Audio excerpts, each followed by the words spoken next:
बोल कर तुम बात करते रहो, कोई भी बात करे जब उनको भी करने మాట్లాడుతున్నప్పుడు అందరినీ కవర్ చేద్దాం.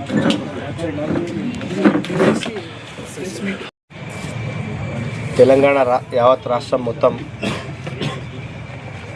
మున్సిపల్ కార్పొరేషన్ల ఎన్నికల్లో భాగంగా వికారాబాద్ జిల్లా నందు గల 4 మున్సిపాలిటీలకు వికారాబాద్, తాండూర్, కొడంగల్, పరిగి 4 మున్సిపల్ ఎన్నికల్లో ప్రశాంతంగా మున్సిపల్ ఎన్నికలు ముగియడం జరిగింది. ముందుగా వికారాబాద్ జిల్లా ప్రజలకు మరి కాంగ్రెస్ పార్టీ కార్యకర్తలకు, కుటుంబ సభ్యులకు ఈ 15 రోజులు కష్టపడి మరి కాంగ్రెస్ పార్టీ అభ్యర్థుల కోసం రెయిన్ బగలు రాత్రి పగలు అనకుండా కష్టపడి వారికి ప్రోత్సహించి గెలవడానికి కృషి చేసిన కాంగ్రెస్ పార్టీ కార్యకర్తలకందరికీ పేరు పేరున నా యొక్క హృదయపూర్వక నమస్కారాలు. ఈరోజు వికారాబాద్ జిల్లాలో అన్ని నియోజకవర్గాల్లో ఉన్న 4 మున్సిపాలిటీలు కాంగ్రెస్ పార్టీ జెండా ఎగరవేయబోతున్నాం. 4 గెలిచి మరి పిసిసి అధ్యక్షులు మహేష్ కుమార్ గౌడ్ గారికి, మరి ముఖ్యమంత్రి గౌరవ శ్రీ రేవంత్ రెడ్డి గారికి బహుమతిగా ఇచ్చి వికారాబాద్ జిల్లాను ఒక ఆదర్శ జిల్లాగా తీర్చడానికి మా యొక్క పూజ్య పెద్దలు వికారాబాద్ జిల్లాలో గౌరవ ముఖ్యమంత్రి గారు ఉన్నారు. కొడంగల్ నియోజకవర్గం నుంచి మరి వికారాబాద్ హెడ్ క్వార్టర్ నుంచి గౌరవ స్పీకర్ గారు ప్రసాద్ కుమార్ గారు ఉన్నారు. మరి పరిగి నుంచి సీనియర్ శాసనసభ్యులు రామ్మోహన్ రెడ్డి గారు ఉన్నారు. తాండూరు నుంచి శాసనసభ్యులు మనోహర్ రెడ్డి గారు ఉన్నారు. వారి యొక్క నాయకత్వంలో ఈ 4 మున్సిపాలిటీని తప్పకుండా ఆదర్శ మున్సిపాలిటీగా, ఆదర్శ జిల్లాగా తీర్చిదిద్దడానికి శాయశక్తుల వారు ప్రయత్నం చేస్తారు. మరి వారితో పాటు వారి యొక్క కుటుంబ సభ్యులు, కాంగ్రెస్ పార్టీ కుటుంబ సభ్యులకు అందరికీ వాళ్ళు అందరు కలిసికట్టుగా ఉండి తీసుకొని ఈ కార్యక్రమంలో భాగస్వాములై మరి ముందు ఉండి ఈ కార్యక్రమం నడిపించినందుకు వాళ్ళకి అందరికీ కూడా ఎమ్మెల్యేలకు, మరి స్పీకర్ గారికి, మరి పెద్దలు ముఖ్యమంత్రి గారి యొక్క అన్న అయిన తిరుపతి రెడ్డి అన్న గారికి ప్రత్యేకంగా వారికి నా యొక్క హృదయపూర్వక ధన్యవాదాలు, నమస్కారాలు. ఈరోజు మనం చూస్తూ ఉన్నాం, కొంతమంది ఓర్వజాలక ఎటులేక దౌర్జన్యం అని సంబోధిస్తూ మరి పత్రికలలో 4 పత్రికా సోదరులు వస్తే వారి ముంగల ఫస్ట్ నోట్లకి వెళ్ళేది బూతు దౌర్జన్యం తప్ప వేరే మాటనే లేదు. మరి కాంగ్రెస్ పార్టీ ఒకవేళ దౌర్జన్యానికి దిగితే ఒక్కరిది కూడా అడ్రస్ ఉండదు. ఏనాడు కూడా కాంగ్రెస్ పార్టీ దౌర్జన్యం చేయడానికి ముందుకు రాదు. శాంతియుతంగా ప్రతి ఒక్కరితోటి కలిసిమెలిసి మంచితనంతో పోతూ ఉన్నాం. అయినా కొంతమంది వ్యక్తులు అనవసరమైన మాటలు, ఇప్పుడు ప్రతిదానికి ఆవేశంతో కాంగ్రెస్ పార్టీ దౌర్జన్యం చేస్తుంది, కాంగ్రెస్ పార్టీ గుండాగిరి చేస్తుంది, కాంగ్రెస్ పార్టీ అది చేస్తుంది, కాంగ్రెస్ పార్టీ ఇది చేస్తుంది. కాంగ్రెస్ పార్టీ దీనికి ఒక చరిత్ర ఉంది.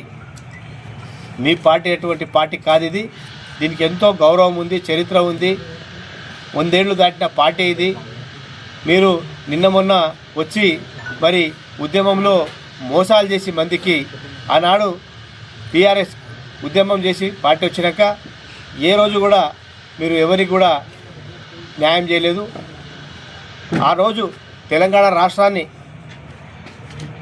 శ్రీమతి సోనియా గాంధీ గారు, మన్మోహన్ సింగ్ గారి యొక్క ఆధ్వర్యంలో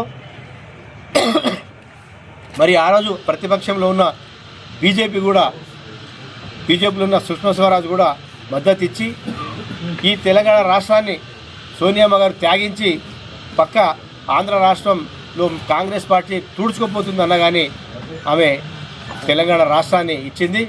అయితే ఆ రోజు చంద్రశేఖరరావు గారు సోనియా గాంధీకి దగ్గరికి వెళ్ళి ఢిల్లీకి పోయి మొత్తం ఇంటి అందరికి తీసుకొని పోయి బిడ్డను అల్లుని కొడుకును అందరికి తీసుకొని పోయి మరి కాళ్ళు మొక్కి అమ్మ నేను కాంగ్రెస్ పార్టీలో నా పార్టీని విలీనం చేస్తా అని చెప్పి మాట్లాడుకొని అక్కడి నుంచి ఎయిర్పోర్ట్కి వచ్చి బేగంపేట నుంచి మరి మాట మార్చుకొని నా పార్టీ నేను కుంపటి తెలుసుకున్నాను చెప్పి మోసం చేసిన పార్టీ టీఆర్ఎస్ పార్టీ ఫస్ట్. అది గుర్తులేక ఫస్ట్ మోసం ఇదే, కాంగ్రెస్ పార్టీకి మోసం చేసింది టీఆర్ఎస్ పార్టీ. దాని తర్వాత ఇక మోసాలు లెక్కలేనివి. గత 10 ఏళ్ళు ఈ రాష్ట్రం మనకు డివైడ్ చేసి ఇచ్చినప్పుడు ధనిక రాష్ట్రం, ఆర్థికంగా అన్నదమ్ములు అదాలైపోతే తల్లిదండ్రులు పంచుకునేటప్పుడు ఆస్తి ఎంత బాకులు ఎంత అవన్నీ పంచుతాం. కానీ మన రాష్ట్రానికి బాకీ కాకుండా మనకు మిగులు బడ్జెట్ ఇచ్చారు.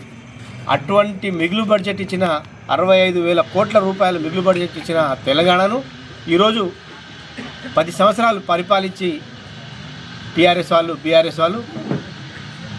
8 లక్షల కోట్ల అప్పు ఇచ్చి మరి వారికి ప్రజలు బుద్ధి చెప్పినాక కాంగ్రెస్ ప్రభుత్వం రేవంత్ రెడ్డి యొక్క నాయకత్వంలో ఈరోజు ముఖ్యంగా కాంగ్రెస్ ప్రభుత్వం పీస్ఫుల్గా మనం నడుపుకుంటున్నాం. అయితే ప్రతి మాటకు ముందు ఈరోజు మొన్న మున్సిపల్ ఎన్నికల్లో బాకీ కార్డు, ఏం బాకీ కార్డయ్యా? హరీష్ రావు, కేటీఆర్, మీరు ఒక్కసారి ఆలోచన చేయండి. బాకీ కార్డు అని మీరు ఇంటికే కార్డు ఇచ్చిండ్రు. సరే, బాకీ కార్డు మేము ఇవ్వలేము, మేము ఇంకా అధికారంలో ఉన్నాం, 2 సంవత్సరాలు అయింది, ఇంకా 3 సంవత్సరాల సమయం ఉంది. ఆ బాకీ కార్డులన్నీ మేము తీర్పుతాం. కానీ 10 ఏళ్ళ నుండి మీరిచ్చిన మాట ఎక్కడుంది? మరి ఆ బాకీ కార్డు ఎవడు ఇవ్వాలి, ఎవరు అడగాలి దాని గురించి? మళ్ళీ అది తెలియదా? ఈ బాకీ కార్డని ప్రింట్ చేసి పేపర్లు ఇస్తారు మీరు, ఆ బాకీ కార్డు ఎట్లా ఉంది దాన్ని కూడా ఒకసారి నెమరు వేసుకుంటే కాంగ్రెస్ ప్రభుత్వంలో రాకన్నా ముందు ఏమైతే మాట ఇచ్చినామో దానికి లెక్క కడదాం. అదేవిధంగా బీఆర్ఎస్ టీఆర్ఎస్ 10 సంవత్సరాలు 2 సార్లు ఎన్నికల్లో హామీ ఇచ్చిన బాకీ కార్డును కూడా లెక్క కడదాం. ఎవరిని మోసం చేశారు అనేది బేరీజు వేసుకున్నాక మాట్లాడనికే మీరు సిద్ధంగా ఉంటే ముగలికి రండి, మాట్లాడదాం. కానీ ప్రతిదానికి బాకీ కార్డు మరి ఏ స్కీములు ఏవైతే ఉన్నాయో ఒక్క స్కీములు కూడా కాంగ్రెస్ వాళ్ళు చేయలేరని చెప్పి చెప్పుకుంటూ తిరుగుతున్నారు. ఇది పద్ధతి కాదు, మాట మార్చుకోండి. ఇప్పుడన్నా తెలివి రాని గత గ్రామ పంచాయతీ ఎన్నికల్లో సర్పంచులు 70% మేము సర్పంచ్ అని గెలుచుకున్నాం. ఈరోజు మున్సిపాలిటీ ఎన్నికల్లో రేపు 13వ తారీఖు కూడా రాష్ట్రం మొత్తం అదే రిజల్ట్ రాబోతుంది. మరి తాండూరులో ముఖ్యంగా 36కు మేము 30 సీట్లు గెలవబోతున్నాం తప్పకుండా. తాండూరే కాకుండా మరి వికారాబాద్, పరిగి, కొడంగల్, నలుగురులో కూడా మెజార్టీ స్థానాలు గెలుచుకొని 4 మున్సిపల్ చైర్మన్లను గెలుచుకుంటాం. ఇంకొకసారి చెప్తున్నాం, బీఆర్ఎస్ వాళ్ళకు మాట్లాడేటప్పుడు జాగ్రత్తగా మాట్లాడండి, మంచితనంతో మాట్లాడండి. కానీ ఏ మాట తీసినా కాంగ్రెస్ వాళ్ళు దౌర్జన్యాలు చేస్తున్నారు అని చెప్పి మాట్లాడడం సమంజసం కాదు. మీకు ఇంకోసారి కూడా అవకాశం, ఎందుకంటే ప్రజలు ఇదే పద్ధతిలో పోతే మీకు ప్రజలు తరిమి కొట్టే రోజులు దగ్గరికి వచ్చినాయి. గ్రామ పంచాయతీ అయిపోయింది, మున్సిపాలిటీ అయిపోయింది, రేపు జిల్లా పరిషత్ వచ్చిన, మండలాలు వచ్చిన, అందులో కూడా ఇదే రిజల్ట్ ఉంటుంది. కాబట్టి నోరును అదుపు పెట్టుకొని మీరు మాట్లాడితే బాగుంటుందని చెప్పుకుంటూ ఈ అవకాశం ఇచ్చిన మీ అందరికీ ధన్యవాదాలు చెప్తున్నాను. జై హింద్, జై కాంగ్రెస్. ఏపీ బీఆర్ఎస్ ఇద్దరు కలుసుకొని ఆ రోజు నుంచి కూడా లోపాయికారి నడుస్తుంది. మాకు ఎప్పుడో మా పెద్దలు మంత్రివర్యులు శ్రీధర్ బాబు గారు వచ్చినప్పుడే చెప్పాడు, బీజేపీ యొక్క బీఫారాలు బీఆర్ఎస్ ఆఫీస్ పోయి తీసుకోవాలని చెప్పి వాళ్ళ అభ్యర్థులు స్టేట్మెంట్ ఇచ్చారని. మరి దాని తర్వాత సేమ్ టు సేమ్ దాని తర్వాత సీఎం కూడా చెప్పిండు పరిగి మీటింగ్లో, అసదుద్దీన్ ఓవైసీ కూడా వచ్చి అదే మాట చెప్పింది. ఈరోజు నేను కూడా వాస్తవం అదే చెప్తున్నా అంటే జరిగింది అనుకున్నట్టే వాళ్ళు ముగ్గురు పెద్దలు చెప్పినట్లే తాండూరులో చరిత్ర మలిచినట్టు జరిగింది. రాత్రి 2వ వార్డు అభ్యర్థి బీఆర్ఎస్ అభ్యర్థి వీడియో వైరల్ చేసాడు, ఏడుచుకుంటా ఆయన పాపం. నేను కార్యకర్తను బీఆర్ఎస్లో ఇన్ని రోజులు, నాకు అంత తిప్పలు పెట్టి నన్ను సర్వనాశనం చేసేసారు, బీజేపీకి మద్దతు చేయమని చెప్పి నన్ను ఫోర్స్ చేస్తున్నారు, ఒత్తిడి చేస్తున్నారని చెప్పి ఏడుచుకుంటూ ఓ వీడియో వైరల్ అయింది.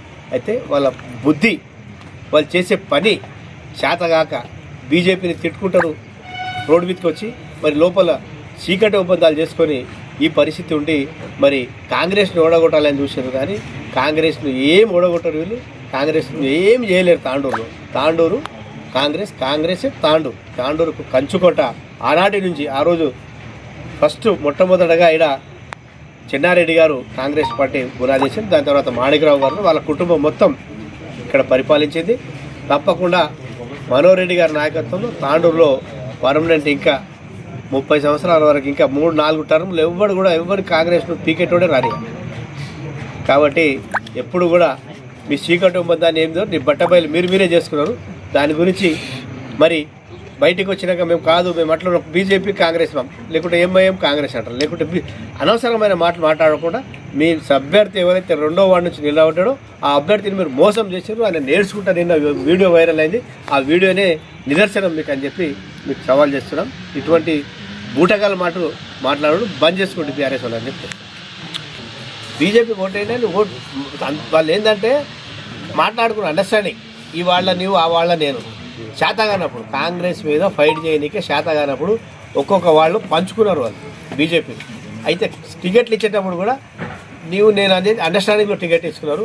దాని తర్వాత ఎక్కడైతే అనుకున్నారో అండర్స్టాండింగ్, అదేవిధంగా ఆ 2వ వార్డు అభ్యర్థిని ఖతం పట్టించారు నిలబెట్టి. ఆయన పాపం ఎస్సీ రిజర్వేషన్ అది డబ్బులు ఖర్చు పెట్టించి అంతా చేసుకొని లాస్ట్ రోజు ఆయనకు విడ్రా చేసుకొని అని చెప్పి ఆయనకు భయపెట్టించి బీజేపీకి సపోర్ట్ చేయమని చెప్పి వైరల్ చేశారు.